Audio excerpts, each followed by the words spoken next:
viewers, I am Pia and you're watching NewsX World. Let's take a look at the top headlines this hour. The IDF claims that the double-tap strike on Al-Nasser hospital in Gaza, which killed at least 20 people, was aimed at a camera positioned by Hamas. In response, Hamas has slammed the IDF report as baseless.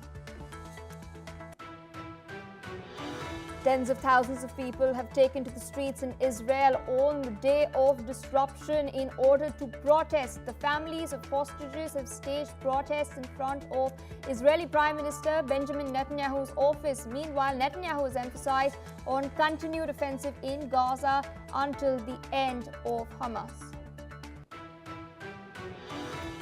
US President Donald Trump is all set to chair a meeting on Gaza at the White House later today. Meanwhile, Israeli Foreign Minister Gideon Saar will also be in Washington.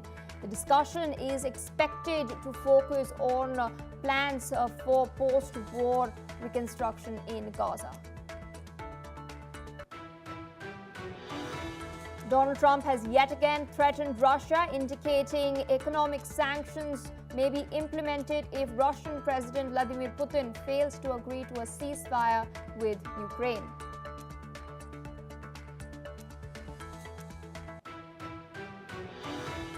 After Donald Trump fired federal Governor Lisa Cook, she has refused to leave office and has stated that she will be suing the Trump administration. The US president's decision marks a dramatic escalation in his campaign to exert more control over the nation's monetary policy.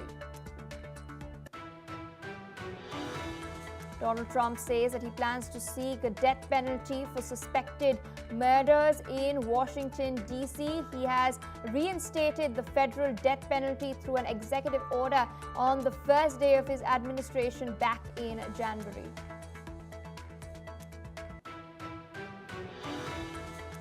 The death toll from the Kajiki typhoon in Vietnam has now risen to 3. Rescue workers are meanwhile battling uprooted trees and downed power lines, while widespread flooding has brought chaos to the streets of Vietnam's capital, Hanoi. SpaceX has launched the 10th test flight of its Starship spacecraft and Super Heavy rocket booster. Both achieved a successful splashdown on opposite sides of the world during the roughly hour-long test. All right, viewers, those